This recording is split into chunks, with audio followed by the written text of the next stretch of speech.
मैं खेल चुका था, वह पढ़ चुका था, तुम लिख चुके थे और हम क्रिकेट खेल चुके थे। So welcome back to my English class guys. और आज की इस क्लास में मैं इस तरह के वाक्य की इंग्लिश फॉर्मूले की मदद से सिखाने वाला हूं, जहां कॉमन क्या दिख रहा है आपको। कॉमन है कि यहाँ जो करता है वो किसी कार्य को कर चुका था। पास्ट की बात करें, करता किसी कार्य को कर चुका था, कर चुके थे, कर चुके थे। तो आज हम ऐसे ही वाक्य की इंग्लिश इतनी आसानी से समझेंगे कि आपको ऐसे वाक्य को इस क्लास को करने के बाद से बोलना आ जाएगा और आप बोलना भी शुरू कर दोगे। यहाँ सेंस क्या बन रहा है? यहाँ सेंस बन रहा है कि कर्ता किसी कार्य को कर चुका था। बोला ना, मैं वहां गया तो वो सो चुका था, तुम आए तब तक हम खेल चुके थे, यानी कर्ता को हम पूरी तरह से, यानी कार्य को हम पूरी तरह से कर चुके थे। ऐसे ही वाक्य की इंग्लिश आज हम सीखेंगे। और हाँ गाइज, मैंने ऐसे ही 300 इंग्लिश सेंटेंस फॉर्मूला भी तैयार किया है, जिसके आधार पर आप आसानी से जो हम रोजाना बोलते हैं, जो सेम टाइप के वाक्य होते हैं, ऐसे वाक्यों की इंग्लिश मैंने यहाँ बताया हुआ है पीडीएफ में। टोटल 300 फॉर्मूले हैं और 300 फॉर्मूले की मदद से आप आसानी से वाक्य को इंग्लिश में बनाना सीख जाओगे और बोलना भी शुरू कर दोगे। तो गाइज अब देख लेते हैं कि इस तरह के वाक्य को हम इंग्लिश में कैसे बनाते हैं और बोलते हैं। तो सबसे पहले हमें समझ लेना होगा फॉर्मूले को, कि वो कौन सा फॉर्मूला है जिसके आधार पर ऐसे वाक्य बनाए और बोले जाते हैं। तो सबसे पहले आ जाएगा सब्जेक्ट। सब्जेक्ट यानी होता है कर्ता। अभी वो कौन सा कर्ता है जो कार्य को कर चुका था, वो कर्ता आ जाएगा। कर्ता यानी कि क्या होता है?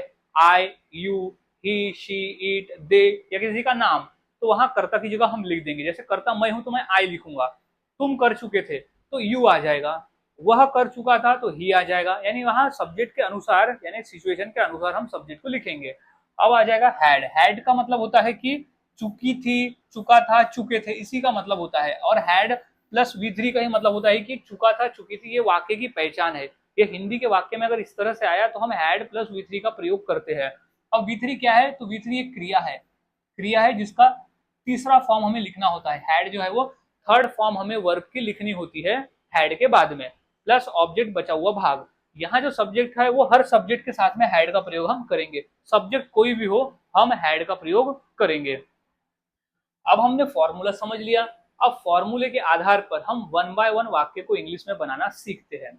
तो सबसे पहला वाक्य है मैं खेल चुका था, यानी खेलने का काम मैं कर चुका था। तो उसकी इंग्लिश क्या होगी? आई। आई यानी मैं। अब लगाएंगे हैड, तो had I had I had. अब कौन सा काम मैं कर चुका था? तो V3 में हम लिख देंगे तो खेलने का। तो क्या हो जाएगा? I had played. I had played. Play का थर्ड फॉर्म होता है प्लेड। तो आई हैड प्लेड यानी मैं खेल चुका था, मैं खेल चुका था। अब नेक्स्ट है वह पढ़ चुका था। वह पढ़ चुका था यानी पढ़ने का काम उसने कर लिया था। हम यहाँ बात कर रहे हैं भूतकाल की। तो हो जाएगा वह यानी हो जाएगा ही। तो ही पढ़ चुका था, तो पढ़ चुका था क्या हो जाएगा? हैड। तो ही हैड। अब पढ़ना, पढ़ना को इंग्लिश में कहते हैं रीड, लेकिन इसका जो थर्ड फॉर्म आता है वो भी हम स्पेलिंग सेम लिखते हैं, लेकिन उसका जो उच्चारण है वो अलग होता है। तो ही हैड रेड, हम उसे पढ़ते हैं रेड। तो ही हैड रेड यानी वह पढ़ चुका था। इस तरह से वाक्य बनाए जाते हैं। अब नेक्स्ट वाक्य और देख लेते हैं। जैसे तुम लिख चुके थे, तुमने लिखने का काम पूरा कर लिया था, यानी तुम क्रिया को पूरी तरह से कर चुके थे। तो क्या हो जाएगी? सबसे पहले सब्जेक्ट। तो सब्जेक्ट हमारा यहाँ तुम, तो लिख देंगे पहले यू, फिर हम लिखते हैं हैड। तो यू हैड। अब क्या है? लिखना। तो लिखना का V3 क्या हो जाएगा? रिटर्न। तो you had return, you had return यानी तुम लिख चुके थे। अब हम क्रिकेट खेल चुके थे। अब ऐसा बोल सकते हैं तुम जब आए ना, हम क्रिकेट खेल चुके थे, हम क्रिकेट खेल चुके थे। तो इंग्लिश क्या हो जाएगी? हम की इंग्लिश हो जाती है वी। अब वी के बाद हम लगाते हैं हैड। तो वी हैड। अब क्या हो चुका था? खेलने का काम हो चुका था। तो प्लेट, प्ले का V3 फॉर्म आता है प्लेड। अब क्या खेल चुके थे? क्रिकेट। तो लिख देंगे यहाँ पर क्रिकेट। तो वी हैड प्लेड क्रिकेट यानी हम क्रिकेट खेल चुके थे। इस तरह से गाइस वाक्य बनाए जाते हैं और बोले जाते हैं। कुछ और वाक्य देख लेते हैं। जैसे मैं खेल चुका था, मैं खेल चुका था।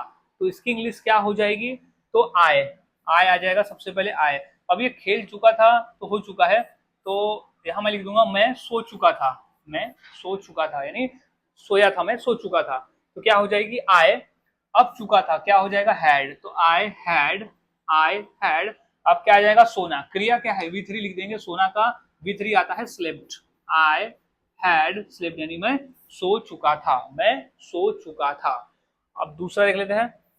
वह पढ़ चुकी थी, तो ये वाक्य रिपीट है, पढ़ रहे हैं हम यहाँ, वह यहाँ लिख देंगे खाना बना चुकी थी, खाना बना, वह खाना बना चुकी थी। तो क्या हो जाएगा, सबसे पहले तो सब्जेक्ट आ जाएगा, तो वह की सब्जेक्ट लिख देंगे। तो सबसे पहले हम लिख देंगे शी, फिर आ जाता है हैड, फॉर्मूले के हिसाब से हम लिख देंगे हैड, तो शी हैड। अब कौन सी काम कर चुकी थी, तो V3 जो है वो क्रिया कहती है, तो क्रिया क्या है हमारा, खाना बनाना, तो शी हैड कुक्ड, यानी वह खाना बना चुकी थी।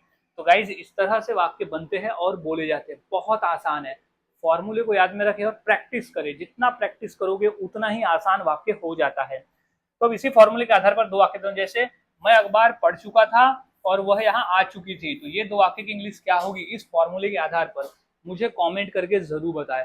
और प्रैक्टिस करते रहे, आप जितना अधिक प्रैक्टिस करोगे उतना आसान है और उतने ही आसानी से आप वाक्य को बनाकर बोल लेते हो। तो आज हमने सीखा कि कर रहा किसी कार्य को कर चुका था कि इंग्लिश हम कैसे बनाकर बोलते हैं। तो मिलता हूं अगली क्लास में नए फॉर्मूले के साथ में।